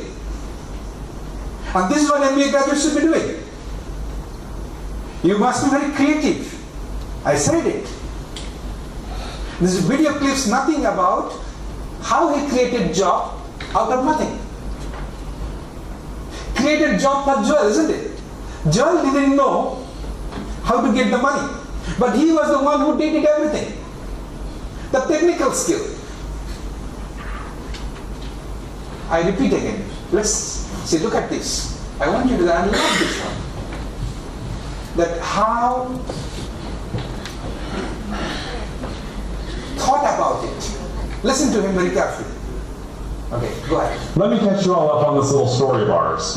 A couple of months ago, I got a message on Facebook from a guy named Joel in Liberia. He said that he was in need of some financial assistance and asked me to send him some premium electronics. He said that he would sell these on the Liberian market and then split the profits with me. Now, I figured that this was just one of those African internet scams, but I decided to play along and see where it led me. I figured the more time of his that I could waste, the less time that he'd have to spend ripping other people off. So I told him that I didn't have any electronics to send. Look at this. What was his thoughts of mind about other people? This is what the case analysis, you should be reading, listening again and again, find out what is the core issue. Whatever you have spoken, those are peripheral issue, but the core issue is what? Created job. Listen carefully. But I did have a business proposition if he was interested. Stop here. I told him that I was in the photography. I did have a business proposition. Previously he said he thought, that African man. So when you do analyze your case in MBA class, you cannot be emotional. Most of the time, MBA students become emotional to analyze the case. Clear? And this is why I told Professor Acharya, I wouldn't want to say right now because I have another game plan. Clear? You may have heard all the time I'm talking about soft skills, so you thought I'll be landing there. No. So that's all about case analysis. I have a business proposition. And then if he'd be willing to take pictures of where he lived and send them to me, I'd pay him for the ones that I liked. He agreed, and the next morning he sent a few over. And they were just terrible. Stop here. Entrepreneur, created job, but terrible. He did not give up. So core issue is here, creating job. He did not give up. Now he is continuing his soft skill, training, giving all sorts of motivation and whatever you say. Clear, my friends? So watch out. The case analysis is not that so easy. Very emotional cannot be. You've got to read, listen again and again, find out what it is. And I did say eventually that what Professor Acharya want, that MBA graduates must be job creators. You cannot be job seekers. And job creators, look at that, how he has created the job out of nothing. Just idea. Okay, this African guy, he is another African guy who is going to rip off other people. Isn't it? Again, he was wrong. Perception about Joel, isn't it? So sometimes, as an MBA graduate, as an CEO, as an entrepreneur, you have to take certain things very carefully. Cannot be emotional. Under any circumstances, emotional when you become a job creator. So job creation is your major role, major job as an entrepreneur. Yeah? And I was hoping that you will tell me this word, that creation of job. But you gave me the peripheral. If I mark your case analysis, definitely I will give you -10. Not 0, -10. We have a minus marking, you know. So watch out, huh? Luckily I am not marking your MBA papers. Okay, go ahead. Next. The guy had to be using a 15-year... Stop here. Slides. Next slide. Okay. Alright? Think like an entrepreneur. And I gave you the hint, the lights. Still you could not come. Okay. Look at this. The difference between consumer mindset, they know money, and the stuff which you are going to buy certain things, I was told, isn't it? But entrepreneur, money, assets revolve. That's what is the mindset. 7 essentials of an entrepreneur. Passion. That guy, video clip, passion. Clear. Everything is possible. The guy did not give up. 100% accountable. Meaning whatever you do, I'm the responsible. The entrepreneur, the MBA graduates, never ever blame somebody else.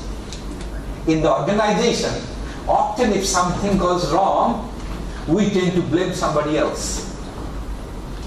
No. You should learn to take blame yourself. That's 100% accountable. That means your strategy, your soft skills, your hard skills. Somewhere something wrong. We are connected. Connecting with the people, with the staff.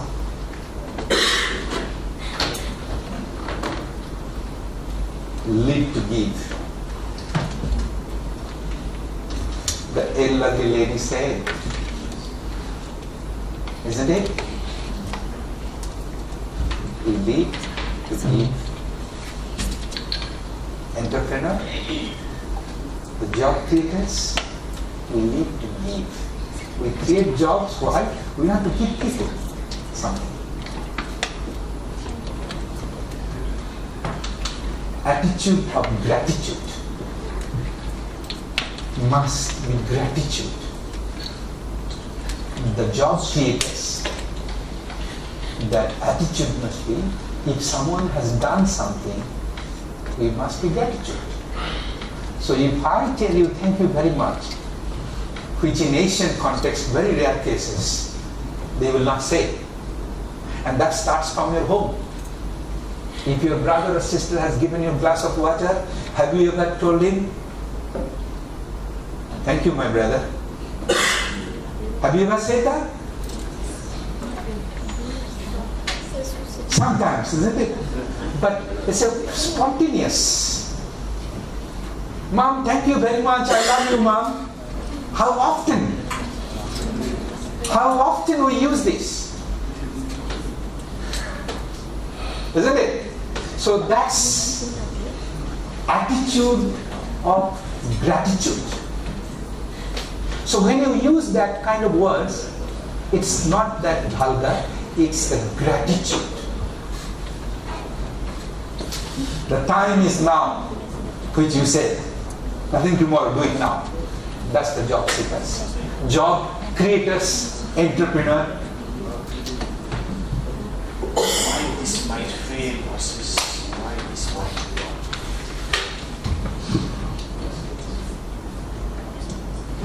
I want you to watch this one.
Anyone?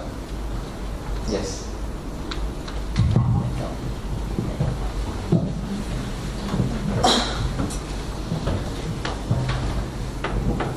Just a one line. Nothing is impossible until you try. Yes. Any more? See, look at this. The entrepreneurial mindset, they would always think this might work. Meaning, always optimistic, always positive thinking. Even all danger coming in, but mind should think always, it will work. That's the mindset. And look at that, a classic video clip. Thought the life is gone, but see you, he's an entrepreneur, job creator. That's what it is. Okay, those are classic information. But what you need as an MBA graduate, most important, that your own competitive advantage by combining three puzzle pieces. As an MBA graduate, your competitive advantage, you need to create your assets, your aspirations, the market realities. Your assets. What are your assets? Not that your father has kept money. No way. My father passed away when I was 14 years old. I thought my life is gone. I didn't have a single cent. Today I have traveled 80% of the world. And I have the highest qualification. And I have achieved more after getting MBA. Before MBA, I was simply a lecturer, simply a researcher. I didn't enjoy my life as I'm enjoying now.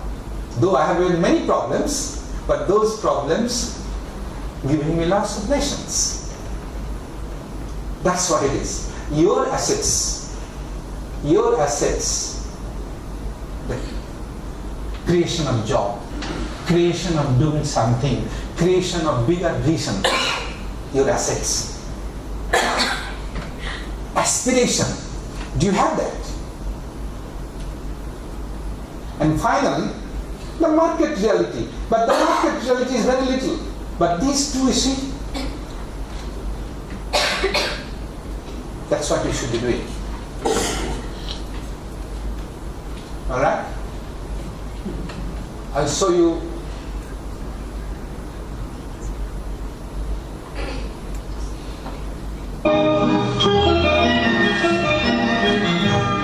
Although we hail from different lands, we share one earth and sky and sun. Remember, friends, the world is one. Although we hail from different lands, we share one earth and sky and sun. Remember, friends, the world is one.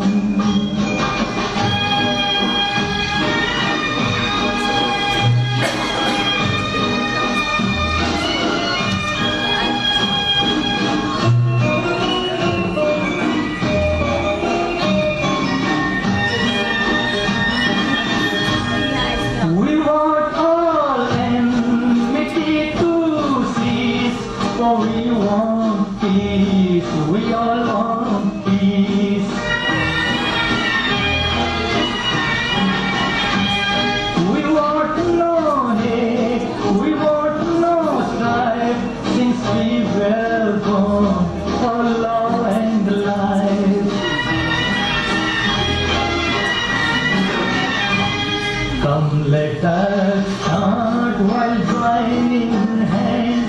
We shall not rest till wars are done.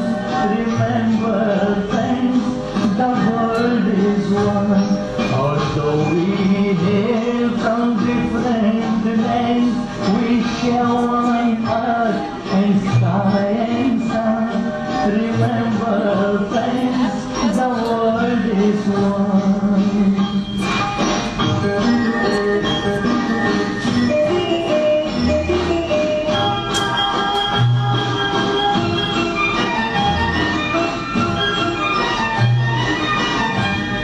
We have met here to dream and build.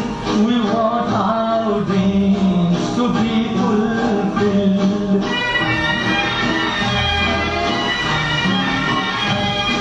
We have come here to dream and plan a world of joy and hope for men.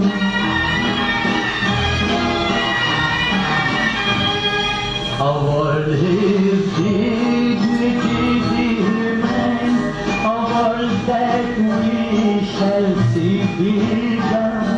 Remember, friends, the world is one. Although we hail from different lands, we share one earth and sky and sun. Remember, friends, the world is one.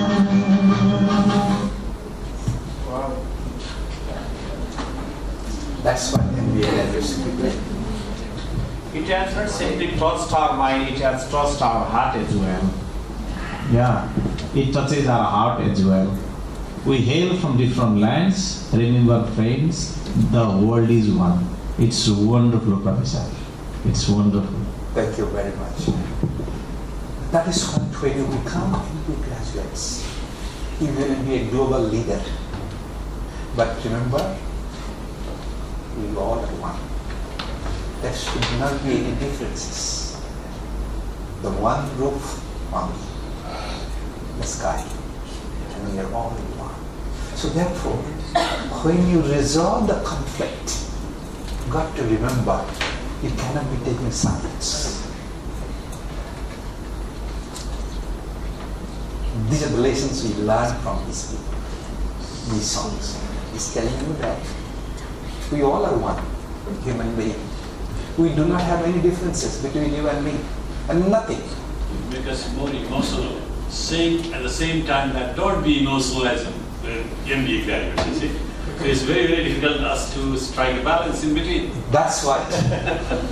That's what we have to do. Sure. Anyone? Please come.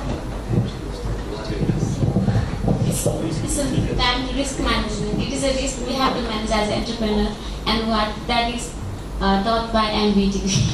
That's what it is. A time will come, you will become emotional.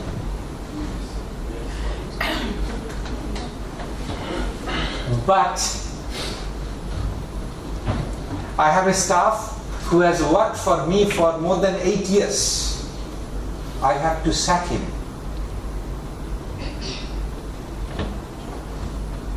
The staff who has helped me in many ways, including my own auntie when passed away helped. But I have to. You understand this? These are the challenges as entrepreneur CEO. How do you handle this? And I have many pressures on me telling me, no, you must keep him. Because he has not only helped organizationally, but he has helped personally. You understand this? But I am a CEO. I cannot be overpowered by emotional. Because I have a responsibility. While I am emotional, no doubt, I'm a human being, I accept this. But I got to. Because you have your own mission and your own vision. You have to meet that. Personal vision. I want to take the education to the remote part of the world. I want to see that education everybody. So that's why the personal vision is very important. I'm emotional to listen to that, and especially Muhammad Rafi's song, I love. The lyrics, I love him. Yeah.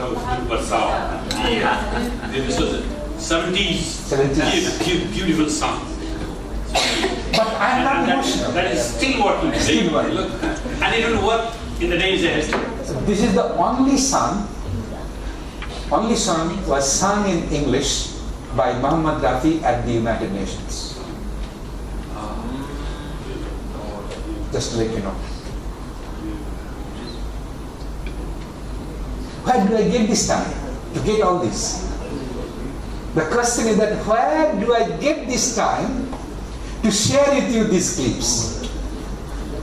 That's again your personal culture, personal training, personal vision. If you keep on saying no time, there will be no time. But if you keep on saying, I want to do something, the time will come. You will find the time. Clear? Huh? Yes. The most pleasing fun. The last one. Have you fun? Sorry, is it most pleasing? I don't think so. This is sorry. Not at all pleasing. The most pleasing 5-letter word. Money. Maybe you want to start. Most pleasing income tax भरना पड़ता है ना तब पता लगता है. The most pleasing 5-letter word. Come on. Sorry, is it most pleasing? I don't think so. This is sorry. Not at all pleasing. The most pleasing 5-letter word. Money. pleasing income tax भरना पड़ता है? His first question was, can you tell me the 5-letter word? Okay? I'll see, let's... तब पता लगता है most pleasing है क्या? हाँ जी? Smile. Thank you, ladies and gentlemen. The most pleasing 5-lettered word. Smile. It increases your face value. There will always be a reason to cry. We don't laugh on the same joke again. Why do you cry on the same problem again? It depends on you whether you want to... It depends on you whether you want to smile. That's most important. Smile or cry tears. I remember following one slide that someone sent me. When followed in life, I guarantee you, life will be different. Do you have a problem in life? No? Then why worry? Do you have a problem in life? Yes? Can you do something about it? Yes? Then why worry? Do you have a problem in life? Yes? Can you do something about it? No? Then why worry? Isn't it? Why worry? Why are we constantly bogging our minds down with anxiety that is just absolutely not allowing us to have peace of mind? While you're sitting here, someone may be plotting against you. You don't know. While you're sitting here, someone may be backbiting and sending a wrong email against you. You have control over it? Control over one thing. To smile.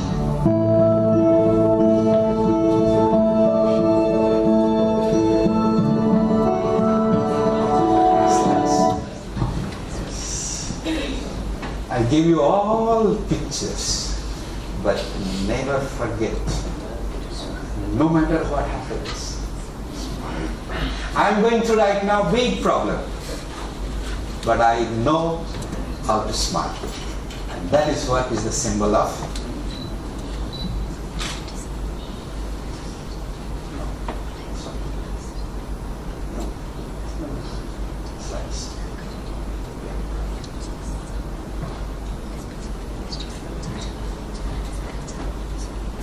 Thank you very much.